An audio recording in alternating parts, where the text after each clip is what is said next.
Salam, hər vaxtınız xeyir olsun dəyərli izləyicilər. Mən bugün sizə Dehli Sultanlığı və Böyük Moğol dövləti haqqında məlumat verəcəm. Hindistanın şimalı Cənubi Asiyada türklərin diqqətini cəlb edən ərazilərdən biridir. Elə buna görə də bildiyimiz kimi 6-cı əsrdə Axun hökmdarı Mihraqul və 11-ci əsrin birinci yarısında Qəznəli hökmdarı Mahmud Qəznəli məhz Hindistanın şimalını ələ keçirmişdi. Baxın, bu adını sadaladığım türk sərkərdələrinin Hindistanın şimalını ələ keçirməsi, Hindistanda belə deyək də artıq nəyə səbəb olacaq? Türklərin sayının çoxalmasına, türk xalqının orada geniş ərazilər ələ keçirməsinə, artıq yeni türk dövlətlərinin meydana gəlməsinə nə olacaq? Səbəb olacaq. Elə həmin bu türk dövlətlərindən də ikisi Dehli Sultanlığı və Böyük Moğol dövləti, baxın, həmin o vaxtı ikən işğallar nəticəsində burada türklərin sayının çoxalması nəticəsində meydana gəlmişdi. Biz bilirik ki, 12-ci əsrin sonunda Qəznəlilər öz hakimiyyətini Gürlulara verdi və Gürlular artıq Hindistanın şimalında oldular və Gürlular da Qəznəlilər kimi İslam dininin yayılmasına, ordusunun əsasən türklərdən təşkil olunmasına daha çox önəm verirdilər və onlar qul bazarlarından alınırdılar, hərbi təlimlər onlara keçirildilər və orduya cəlb olunurdular və həmin qul bazarından alınıb onlara hərbi təlim keçdikdən sonra orduya cəlb olunanlar bilirsiniz necə adlanırdı? Məmlük və ya qulam. Deməli, məmlük və ya qulam nədir? Hansı ki, vaxtı ikən qul bazarında olub, sonradan onlar döyüşməyi, belə deyək də, hərbi təlimlər keçirirdilər, sonra isə onlar orduya cəlb olunurdu. Və məmlüklərin sonuncu nümayəndəsi Məhəmmədin ölümündən sonra Qutbəddin Aybək, hansı ki, elə bayaqki o məmlüklərdən, qulamlardan biri də Qutbəddin Aybək Türkman idi. Qutbəddin Aybək Türkman hakimiyyəti ələ keçirir və 1206-cı ildə, 1206-da məhz Hindistanın şimalında paytaxtı elə Dehli olan Dehli dövlətin əsasını qoyur. Birinci paytaxt Dehli olur, ikinci paytaxt isə Diogir olur. Diogir və Dehli dövlətinin paytaxtı hesab olunurdu. Bu dövlət 1526-ya qədər mövcud olmuşdu. Kim yaratmışdı? Qutbəddin Aybək. Qutbəddin Aybək. Qutbəddin Aybək necə bir siyasət yeritmişdi dövlətdə? İslam dininin yayılmasına önəm vermişdi. Hindistanın şimalında türklərin sayının çoxalmasına önəm vermişdi. Türk dilinin bu ərazidə genişlənməsinə önəm vermişdi. Hətta öz vəzirinə türk dilinin tarixi, dili, adət ənənəsi ilə bağlı, belə deyək də, bunları öyrənməsi ilə bağlı əsər yazdırılmasını belə tapşırmışdı. Və o, belə deyək, Qutb Minar adlı minarə də, belə deyək də, düzəltdirmişdi. Bundan sonra biz Qutbəddin Aybəkdən sonra danışırıq. Şəmsəddin Eltutmuşdan.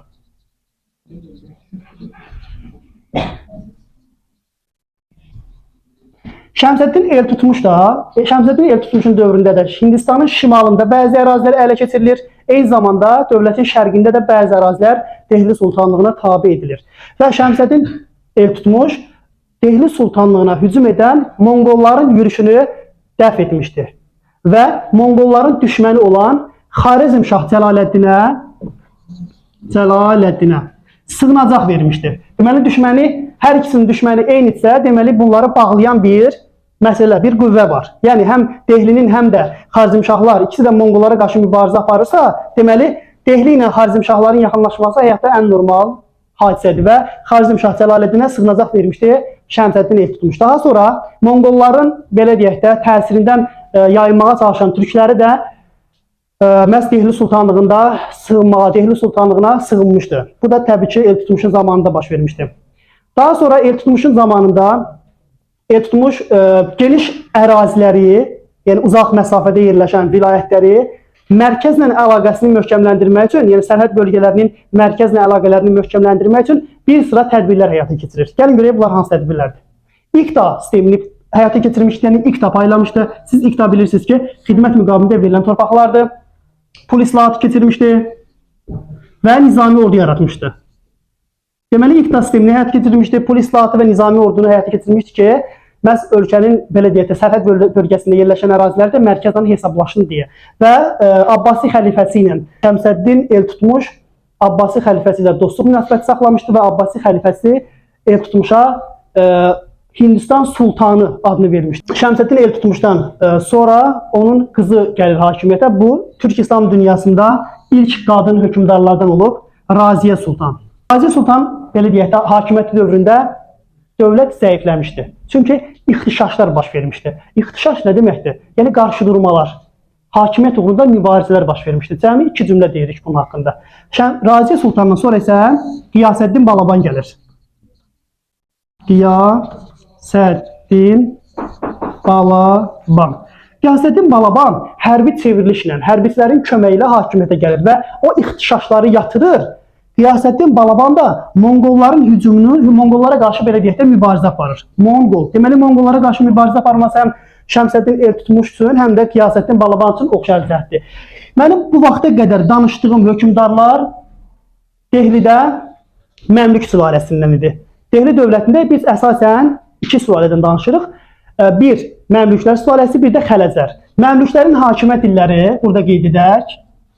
Məmlüklər 1206-dan, yəni dövlətin yaranmasından 1290-a qədər davam eləmişdi.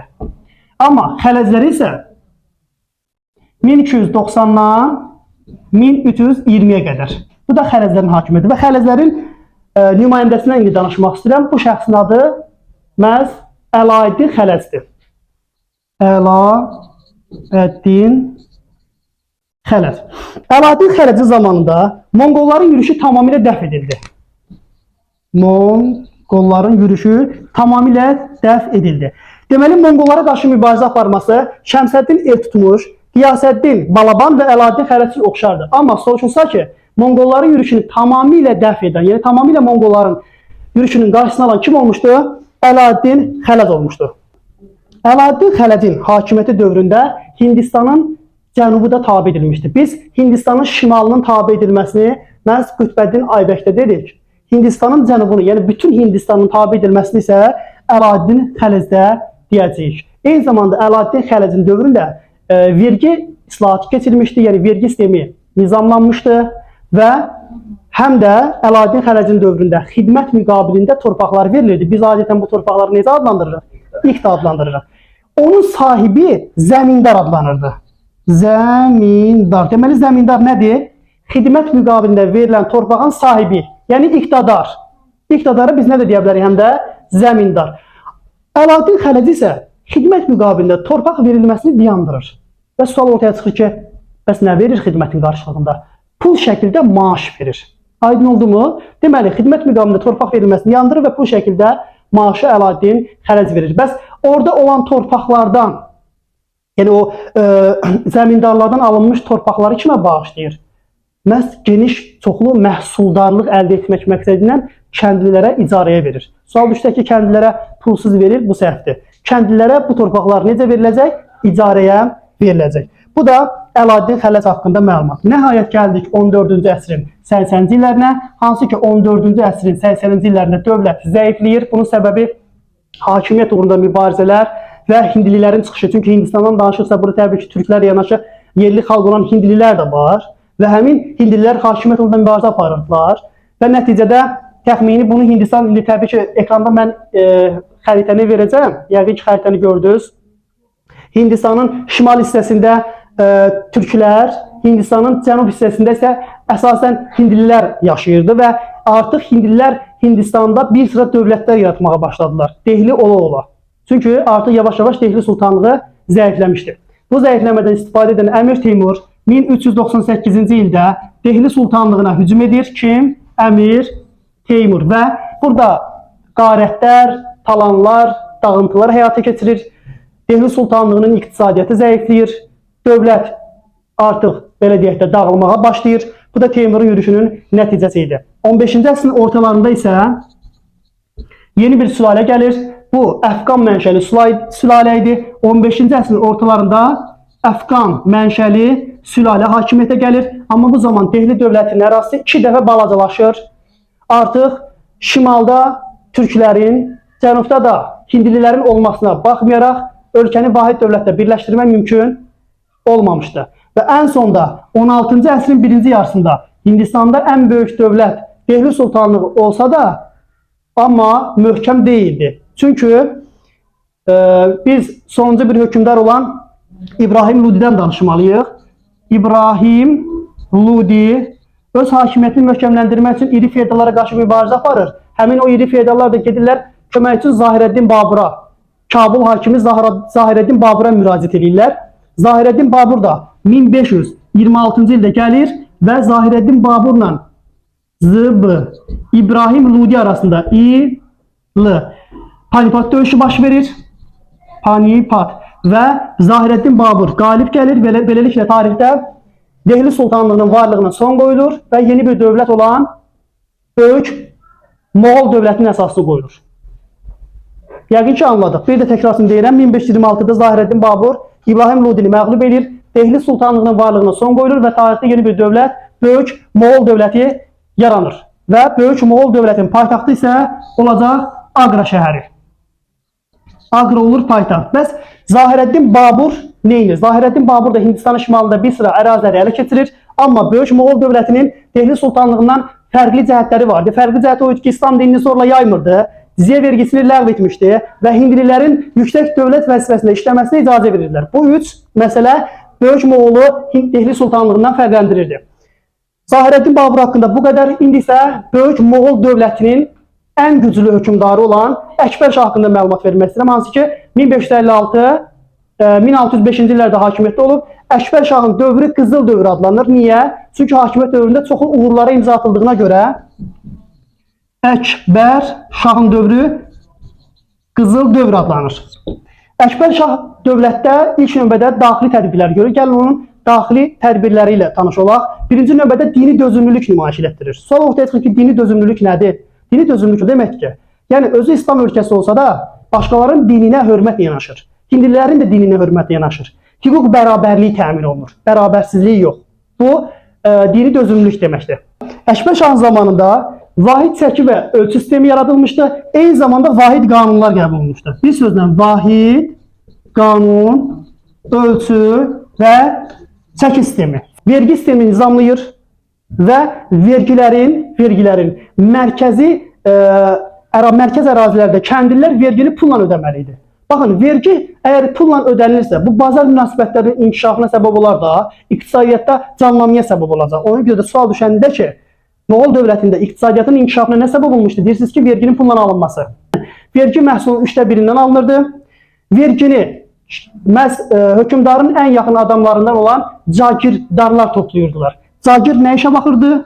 Cagir vergilərin toplanmasına nəzarət edir. Vergi toplayanlar ərəblərdə amil, Qızıl Orduda baskaq, Böyük Moğol dövlətində isə cagir adlanır. Cagirdarlar vergi toplayanlardır və onlar o vergi hesabına muzlu ordu və döyüş filləri saxlayırdı. Yəni ordunu formalaşdırırdılar. Amma çox təəssüf ki, cagirdarlara torpaq verilirdi. O torpaqlar əslində şərti idi, yəni xidmətinin qarşılığındaydı. Amma sonradan dövlətin zəiflədən əlamətlərdən biri də həmin cagirdarlar o torpağı yavaş-yavaş irsən keçirməyə başladılar. Artıq müstəqilləşməyə başladılar da torpaq artıq onların daimi ixtiyarında qaldı. Bu da dövləti zəiflətdi. Baxın, Moğol dövlətini zəiflədən xüsusiyyətlərdən biri də məhz bu olmuşdu. Növbəti bir hadisə isə Əkbər Şahın isə xarici siyasətindən danışmaq istəyirəm. Yəni hansı əraziləri tabi edib? Hindistanda Bengaliya, Gujarat və Kəşmiri ələ keçirib. Kəşmir, Bengaliya və Gujarat. Baxın, bu əraziləri ələ keçirib. Hindistanın bir çox ərazisini, Əfqanistanın bir çox ərazisini Əkbər Şah özünə tabi edib və gəlin görək hansı dövlətlərlə yaxın münasibətdə olub, dostluq münasibətində olub. Səfəvilər, Plus Osmanlılar, Plus deməli Portuqaliya və Plus Özbək. Bunlarla Əkbər Şah dostluq münasibətində olub və 1575-ci ildə Əkbər Şah bir məclis keçirir. Məclisdə həm də dini hakimiyyəti öz əlində birləşdirir. Əvvəl dünyəvi hakimiyyəti birləşdirmişdi. 1575-ci ildə artıq dini hakimiyyəti də Əkbər Şah nə edir? Öz əlinə almış olur. Mən indi isə əvvəlcə Dehli Sultanlığında torpaq mülkiyyət formaları haqqında məlumat vermək istəyirəm.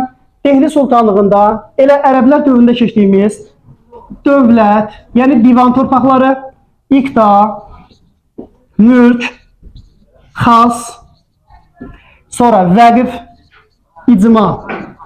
Dövlət elə dövlətə məxsus torpaqlar idi. İqta hərbi xidmət müqabilində verilən torpaqlardı. Onun sahibi zəmindar adlanırdı. Bayaq qeyd elədik. Mülk feodalların irsi torpaqları idi. Xas, xan və onun ailəsinə məxsus torpaqlar idi. Vəqif dini idarələrə məxsus torpaqlar idi. İcma da kəndlilərə məxsus torpaqlar idi. Və Dehli Sultanlığında onu da qeyd edeyim ki, müsəlman əhalisi dövlət xalq hesab olunurdu. Hindli əhali himayəyə götürülmüş xalq hesab olunurdu. Müsəlman xalqının məhkəmə işlərinə qazılar rəhbərlik edirdi.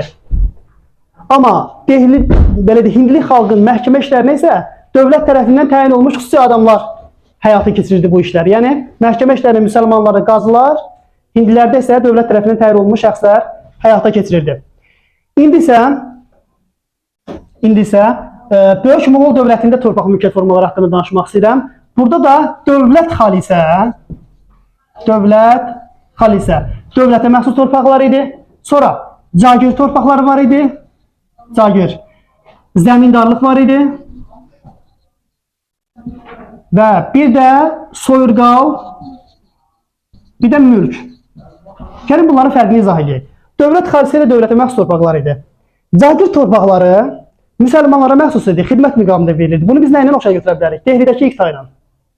Düzdür? Bir də deyirəm, cagir torpaqları Böyük Moğol dövlətində xidmət müqabilində verilirdi, müsəlmanlara verilirdi və iqtadan bir dənə fərqi var ki, bir qədər geniş əraziyə malikdir. Daha böyük ərazini əhatə edirdi. Zəmindarlıq adlanan torpaq mülkiyyət forması var ki, zəmindarlıq isə hindlilərə məxsus idi, şəxsi idi, yəni irsən keçirdi. Soyurqal mülkdə sufi şeyxlərinin, müsəlman ruhanilərin irsən keçən və vergidən azad olunan torpaqlar idi. Mən bilirəm ki, sizin üçün qaranlıq qalan bu zəmindar məsələsi. Deyə bilərsiniz ki, müəllim, Dehlidə zəmindar var, Moğolda zəmindarlıq var. Bunların fərqi nədir? Gəlin bunların fərqini izah edək. Diqqətlə qulaq asın. Dehlidə zəmindar dedim, iqtanın sahibidir. Yəni, mən iqtidarımsa, dövlət mənə xidmət müqabilində torpaq veribsə, mən oluram zəmindar. Müsəlmanam, xidmət müqabilində torpaq verilib və mənim adım olur zəmindar, yəni iqtidar. Moğol dövlətində zəmindarlıq isə şəxs deyildi. Bu bir torpaq mülkiyyət forması idi. Burada fikir verirsiniz, şəxsə dedik zəmindar, iqtanın sahibinə dedik. Düzdür? Amma Moğolda isə zəmindarlıq torpaqdır. Kimə məxsus torpaqdır? Hindlilərə. Necə torpaqdır? Şəxsi. Baxın, hindlilərə məxsusdur, şəxsidir, irsən keçir. Mənim Dehli Sultanlığı və Böyük Moğol dövləti haqqında izahım bu qədər. Dinlədiyinizə görə təşəkkür edirəm.